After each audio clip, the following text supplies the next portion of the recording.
నరేంద్ర మోడీ రేపు మూడోసారి ప్రధానిగా ప్రమాణ స్వీకారం చేయనున్నారు. ప్రమాణ స్వీకార కార్యక్రమానికి ఏర్పాట్లు కూడా జరుగుతున్నాయి. ఈ కార్యక్రమానికి శ్రీలంక అధ్యక్షుడు రనిల్ విక్రమసింఘే, మాల్దీవుల అధ్యక్షుడు Mohamed Muizzu, Seychelles vice president Mohamed Afif, Bangladesh ప్రధాని షేక్ హసీనా హాజరు కానున్నారు. వీరితో పాటు మారిషస్ ప్రధాని Pravind Kumar Jugnauth, Nepal PM Pushpa Kamal Dahal Prachanda, Bhutan PM sharing Tobgay కూడా హాజరుగా అవుతున్నారు. ఇప్పటికే బంగ్లాదేశ్ ప్రధాని షేక్ హసీనా భారత్ చేరుకున్నారు. ఢిల్లీ ఎయిర్పోర్ట్లో ఆమెకు ఘన స్వాగతం లభించింది. బంగ్లాదేశ్ కల్చరల్ డ్యాన్సులతో ఆమెను స్వాగతించారు.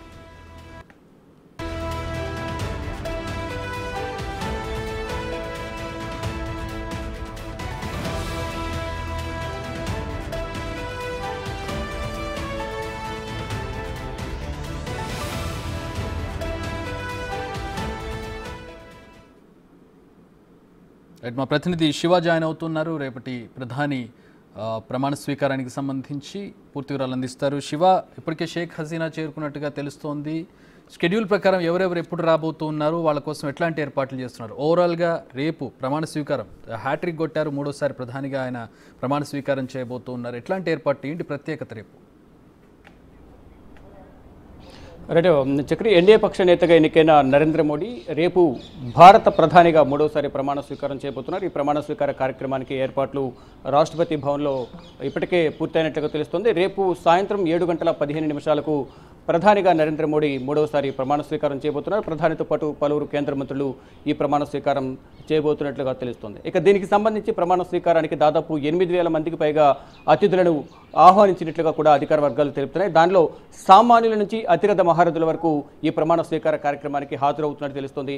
ఈ మొత్తం సొంత దేశానికి సంబంధించిన ప్రముఖులు, అంటే భారతదేశానికి సంబంధించిన ప్రముఖులు, అంటే ఎన్డీఏ కూటమి నేతలు, ప్రతిపక్ష పార్టీలకు సంబంధించిన కొంతమంది నేతలను కూడా ఆహ్వానించినట్టు తెలుస్తోంది. వివిధ రంగాలకు సంబంధించిన సినీ, క్రీడా, వ్యాపార రంగానికి సంబంధించిన ప్రముఖులను కూడా ఈ ప్రమాణ స్వీకార కార్యక్రమానికి ఆహ్వానించినట్లుగా కూడా తెలుస్తోంది. వీరితో పాటు ఇతర దేశాలకు సంబంధించిన శ్రీలంక, భూటాన్, షీసెల్, అలాగే మారిషస్కి సంబంధించిన అధ్యక్షులను, ప్రధానులను కూడా ఈ కార్యక్రమానికి, ప్రమాణ స్వీకార కార్యక్రమానికి ఆహ్వానించినట్టు తెలుస్తుంది. ఇప్పటికే బంగ్లాదేశ్కి సంబంధించిన ప్రధాని షేక్ హసీనా ఇప్పటికే చేరుకున్నారు. ఢిల్లీ అంతర్జాతీయ విమానాశ్రయంలో ఆవిడకి ఘన స్వాగతం పలికారు. అంటే ఏ దేశానికి సంబంధించిన ప్రధాని అధ్యక్షులు వస్తే ఆ దేశానికి సంబంధించిన అక్కడున్న స్థానికతను బట్టి, అంటే సంస్కృతి సంప్రదాయం ఉట్టిపడేలా అక్కడ వారికి ఆహ్వానం పలుకుతున్నారు. వారికి ఇక ఢిల్లీలో ప్రత్యేక ఏర్పాట్లు చేస్తున్నారు. ఇటు లీ మెరిడియన్, అశోక హోటల్, షంగ్రీలా హోటల్, మొత్తం తాజ్ మాన్సింగ్, ఈ హోటల్ వారికి ప్రత్యేక బస ఏర్పాటు చేస్తున్నారు. ఇప్పటికే షేక్ హసీనా చేరుకున్న నేపథ్యంలో మరికొంతమంది ఇతర దేశాలకు సంబంధించిన అతిథులు ఈ రోజు రాత్రి, రేపు మధ్యాహ్నంలోపు అందరూ ఇక్కడికి చేరుకునే అవకాశం కనిపిస్తోంది. ఇక ఇటు కొత్త పార్లమెంటు భవన నిర్మాణానికి సంబంధించి ఎవరైతే కార్మికులు ఉన్నారో వారిని కూడా ఈ కార్యక్రమానికి, ప్రమాణ స్వీకార కార్యక్రమానికి ఆహ్వానించినట్టు తెలుస్తోంది. థర్డ్ జెండర్స్ని కూడా ఈ కార్యక్రమానికి ఆహ్వానించారు. మరోవైపు వందే భారత్ రైళ్ల వంటి కీలక ప్రాజెక్టులో పనిచేసిన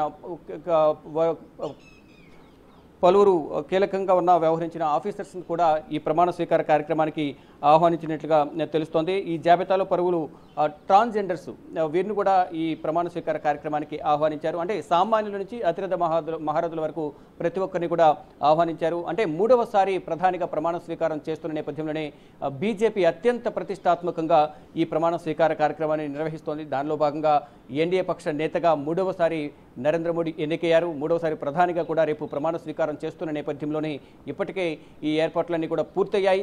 ఇతర దేశాలకు సంబంధించిన అతిథులు ఎవరైతే వస్తున్నారో వారందరినీ కూడా ఎయిర్పోర్ట్లలోనే ఘన స్వాగతం పలికి అక్కడి నుంచే వారికి బస ఏర్పాటు చేసిన ఎయిర్పోర్ట్ సమీపంలోనే కొన్ని హోటల్స్ ఉన్నాయి, స్టార్ హోటల్స్. అక్కడ బస్సుకు సంబంధించి ఏర్పాట్లు చేశారు. ఇక ఢిల్లీ తీసుకొచ్చి ఇక్కడ స్టార్ హోటల్స్లో కూడా వారికి కొంతమందికి బస ఏర్పాటు చేసినట్టు తెలుస్తుంది. ఇటు బీజేపీ పాలిత రాష్ట్రాల ముఖ్యమంత్రులు, ఎన్డీఏ కూటమి నేతలు, ప్రతిపక్ష సభ్యులు, ప్రతిపక్ష పార్టీలకు సంబంధించిన పలువురు కీలక నాయకులకు కూడా ఈ ప్రమాణ స్వీకార కార్యక్రమానికి ఆహ్వానం పంపినట్టు తెలుస్తుంది. సినీ, క్రీడా రంగం, అలాగే అగ్రశ్రేణి పారిశ్రామికవేత్తలు, ఎవరైతే దేశంలో అగ్రశ్రేణి పారిశ్రామికవేత్తలు ఎవరైతే ఉన్నారో వారందరినీ కూడా ఈ ప్రమాణ స్వీకార కార్యక్రమానికి ఆహ్వానించినట్లుగా కూడా తెలుస్తోంది. ఈ ప్రమాణ స్వీకార కార్యక్రమంలో మొత్తం ఎన్డీఏ కూటమిలో ఉన్న మొత్తం ఏదైతే 293 మంది ఎంపీలు ఉన్నారు వారికి కొంతమందికి కొన్ని మొత్తం ఇప్పుడు ఎన్డీఏ కూటమి 22 రాష్ట్రాల్లో అధికారంలో ఉంది. ఆ 22 రాష్ట్రాల అధికారంలో ఉంది. ఆ 22 రాష్ట్రాలకు సంబంధించి ఈ మోడీ తన టీంలో అందరికీ కూడా కొంతమందికి, అంటే ఆ రాష్ట్రాల్లో ఉన్న కూటమి నేతల్లో సీనియర్ నేతలకు అవకాశం కల్పించబోతున్నారు, తన టీంలోకి తీసుకోబోతున్నారు. ఇటు తెలుగు రాష్ట్రాలకు సంబంధించి కానీ ఇతర రాష్ట్రాలకు సంబంధించి ఎన్డీఏ ప్రభుత్వంలో అవకాశం కల్పించబోతున్నారు. వారిలో కొంతమంది ప్రముఖులు సీనియర్ నేతలు ఈరోజు ఎవరెవరు ప్రమాణ స్వీకారం చేయబోతున్నారు అనే దానిపై కూడా ఒక అధికారిక ప్రకటన వచ్చే అవకాశం కనిపిస్తోంది. వారందరూ కూడా రేపు ప్రధానితో పాటు 7:15 ప్రమాణ స్వీకారం చేయబోతున్నారు. ఇప్పటికే ఏర్పాట్లు పూర్తయిన నేపథ్యంలో ఇటు విమానాశ్రయాల వద్ద మరోవైపు చెక్ పోస్టులను ఏర్పాటు చేసి ఈ ప్రమాణ కార్యక్రమానికి సంబంధించి కూడా పటిష్టమైన భద్రతను ఏర్పాటు చేస్తున్నారు. రేపంతా కూడా సెక్యూరిటీ వలయంలో ఢిల్లీ ఉండబోతోంది.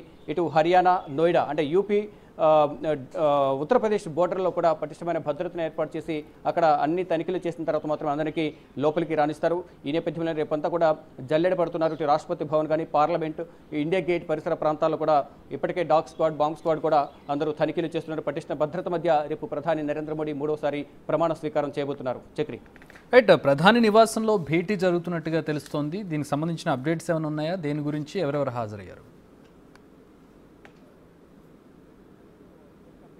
ప్రధాని నరేంద్ర మోడీ నివాసంలో 7 రేస్ కోర్స్ ప్రాంతంలో తన నివాసం ఉంటుంది. ప్రధాని నివాసం ప్రజెంట్ ఇంకా భేటీ కొనసాగుతుంది. ఈ భేటీలో జేపీ నడ్డా, కేంద్ర హోంమంత్రి అమిత్ షా ఇద్దరు పాల్గొన్నారు. అంటే ఈ క్యాబినెట్కు సంబంధించి బెర్తలకు సంబంధించి నిన్న ఆల్రెడీ జేపీ నడ్డా నివాసంలో ఎన్డీఏ మిత్రపక్షాల సమావేశం జరిగింది. ఈ సమావేశంలో అమిత్ షా, అలాగే రాజ్నాథ్ సింగ్, చంద్రబాబు, జనసేన అధినేత పవన్ కళ్యాణ్, ఇతర పార్టీలకు సంబంధించిన కూటమి నేతలందరూ కూడా పాల్గొన్నారు. అంటే మిత్రపక్ష పార్టీలకు క్యాబినెట్లో ఎవరికి అవకాశం కల్పించాలి, ఈ క్యాబినెట్ కూర్పు గురించి ప్రధానంగా నిన్న కసరత్తు జరిగింది. దానికి సంబంధించి ఫైనల్ జాబితాను నరేంద్ర మోడీకి వారిద్దరు సమర్పించినట్లుగా కూడా తెలుస్తుంది. దానిపై తుది నిర్ణయం తీసుకుని ప్రధానితో పాటు అంటే తనతో పాటు రేపు ఎవరు ప్రమాణ స్వీకారం చేయాలి అనే దానిపై ఒక నిర్ణయం తీసుకోనున్నట్లుగా కూడా మనకు సమాచారం ఉంటుంది. దానికి సంబంధించి అధికారిక ప్రకటన అంటే ముందుగా ఎవరు కూడా ఆందోళన చెందవద్దు, మేమే స్వయంగా ఫోన్ చేసి ఎవరికి క్యాబినెట్లో చోటు కల్పించామో ఫోన్ చేసి చెప్తామంటూ కూడా నిన్న ప్రధాని కూడా చెప్పినట్లు తెలుస్తుంది. దానిలో భాగంగానే ఇప్పుడు ప్రధాని కానీ ఇటు జేపీ నడ్డా, లేకపోతే అమిత్ షా, రాజ్నాథ్ సింగ్ వీరి ముగ్గురులో ఎవరికైతే అవకాశం దక్కిందో రేపు ప్రమాణ స్వీకారం చేయడానికి వారికి స్వయంగా ఫోన్ చేసి చెప్తారు.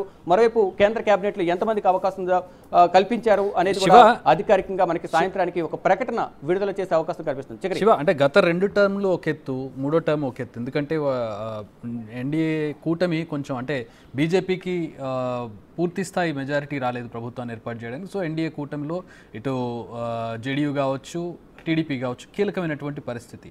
ఏంటి రకరకాల డిమాండ్స్ వినబడుతూ ఉన్నాయి. క్యాబినెట్లో చేరడానికి కావచ్చు, క్యాబినెట్ బెర్తులకు సంబంధించి కావచ్చు, ఎన్డీఏలో చేరడానికి కావచ్చు, కొన్ని డిమాండ్స్ పెట్టి 2 పార్టీలు చేరినట్టుగా తెలుస్తుంది. ప్రధానంగా ఏపీ విషయానికి వచ్చినట్లయితే టీడీపీ పెట్టినటువంటి కొన్ని డిమాండ్లు వినబడుతుంది. స్పీకర్ పదవి కావచ్చు, లేదంటే స్పెషల్ స్టేటస్ కావచ్చు, ఇతరత్ర కొన్ని క్యాబినెట్ పదవులు, మరికొన్ని నిధులకు సంబంధించి కొన్ని డిమాండ్స్ పెట్టినట్టు తెలుసు. ఏంటి ప్రధానమైనటువంటి డిమాండ్స్కి సంబంధించిన క్లారిటీ వచ్చిందా? ఏ డిమాండ్స్ తోటి వెళ్తూ ఉన్నారు, దేనికి అంగీకరించారని?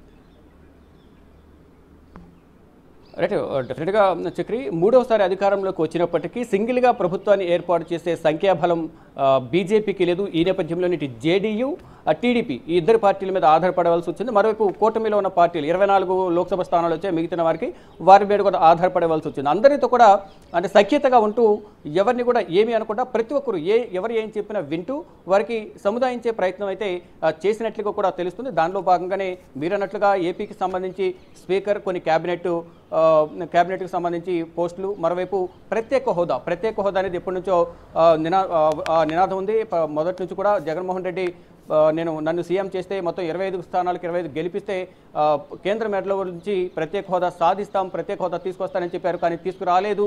అందుకనే టీడీపీకి పట్టం కట్టారు అనేది ప్రధానికి ఇప్పుడు ఒక వాదన వినిపిస్తుంది. దానిలో భాగంగా ఈ అవకాశాన్ని సద్వినియోగం చేసుకోవాలనేది కొంచెం రాజకీయ విశ్లేషకులు, కొంతమంది టీడీపీకి ఇండైరెక్ట్గా కొన్ని సూచనలు అయితే, సలహాలు అయితే ఇస్తున్న పరిస్థితి అయితే కనిపిస్తుంది. దానిలో భాగంగానే ఈ స్పెక్యులేషన్స్ కూడా వస్తున్నాయి. ఇటు ఏదైతే ప్రత్యేక హోదా డిమాండ్ ఉంచారు, స్పీకర్ పదవి, క్యాబినెట్కి సంబంధించి నేనైతే అధికారికంగా కొంత సమాచారం ఉంది. బిగ్ టీవీ దగ్గర కూడా కొంత కీలక సమాచారం అయితే నిన్న వచ్చింది. ఇటు క్యాబినెట్ బెర్తులకు సంబంధించి కేంద్ర క్యాబినెట్లో 3వసారి ఎంపీగా గెలిచిన శ్రీకాకుళం ఎంపీ రామ్మోహన్ నాయుడు కానీ, మొదటిసారి MP Guntur MP Pemmasani Chandrasekhar, Hindupur MP Parthasarathi వీరి ముగ్గురికి దాదాపు ఖరారైనట్లు తెస్తుంది. అంటే క్యాబినెట్ ర్యాంకు హోదాలో రామ్మోహన్ నాయుడుకు, వీరిద్దరికి సహాయ మంత్రులు పెమ్మసానికి ఐటీకి సంబంధించిన సహాయ మంత్రిత్వ శాఖ ఇచ్చే అవకాశం కనిపిస్తుంది. ఇక మరొక పార్థసారథి, మరొక పేరు వేమిరెడ్డి ప్రతాప్ రెడ్డి, నెల్లూరు ఎంపీ వేమిరెడ్డి ప్రతాప్ రెడ్డి పేరు కూడా ఈ కేబినెట్లో అవకాశం కల్పిస్తారంటూ ప్రచారం జరుగుతుంది. మరోవైపు విద్యా సంస్థల అధినేత లావు శ్రీకృష్ణదేవరాయలు పేరు కూడా వినిపిస్తున్నప్పటికీ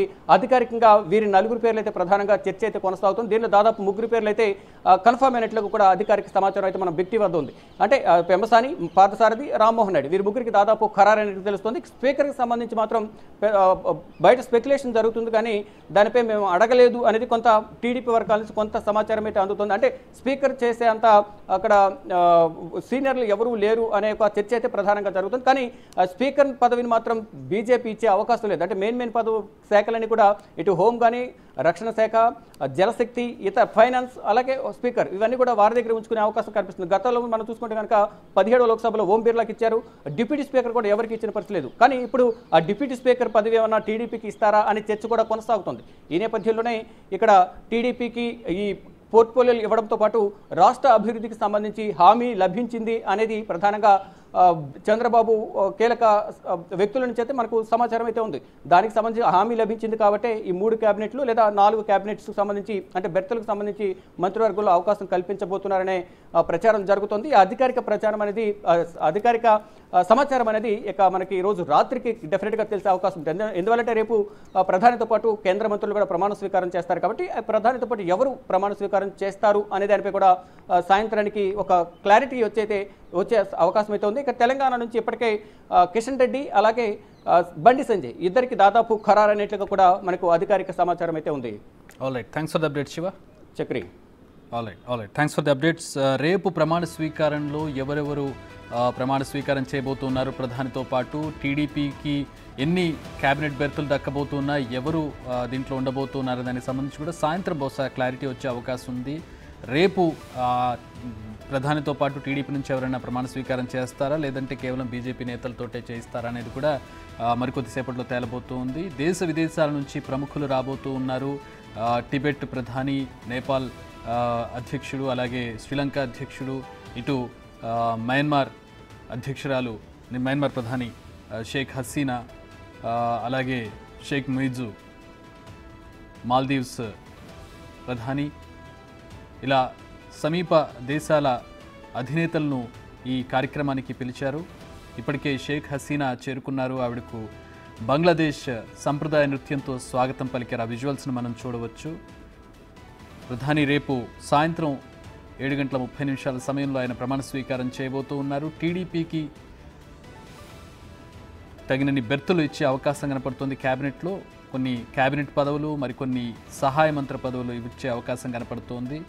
ప్రధానంగా ఈసారి సీట్లు తక్కువ పడ్డాయి. ఆ సీట్లు టీడీపీ ఫిల్ చేసింది. ఎన్డీఏలో కీలకంగా మారింది టీడీపీ. దీంతో టీడీపీ కొన్ని డిమాండ్స్తో వెళ్ళినట్టుగా తెలుస్తోంది. మరి ఆ డిమాండ్స్కి ఎంతవరకు ఎన్డీఏ కూటమి ప్రధాని అంగీకరించారు, ఏ మేరకు రాష్ట్రానికి దీని ద్వారా లబ్ధి చేకూరుతుందని కూడా చూడాల్సినటువంటి పరిస్థితి ప్రస్తుతం కనపడుతుంది. అఫ్కోర్స్ క్యాబినెట్లో ఉంటే, కేంద్ర క్యాబినెట్లో ఉంటే ఆ రాష్ట్రానికి చెందినటువంటి మంత్రులు కనుక ఉంటే కనుక ఖచ్చితంగా రాష్ట్రాలకి ఎంతో కొంత లబ్ధి చేకూరే అవకాశం కనపడుతుంది. అదే సందర్భంలో నిధులు కూడా విరివిగా తెచ్చుకునే అవకాశం కనపడుతోంది. గతంలో కాకుండా డిమాండ్ చేసి తెచ్చుకునే పరిస్థితి ప్రస్తుతం ఉండడంతో ఏపీకి అవసరమైనటువంటి పరిస్థితి కూడా ఇప్పుడు చంద్రబాబు కానీ టీడీపీ నేతలు కానీ ఏ మేరకు అవి సాధించుకు వస్తారనేది కూడా ప్రస్తుతం ఆసక్తికర అంశంగా మారింది.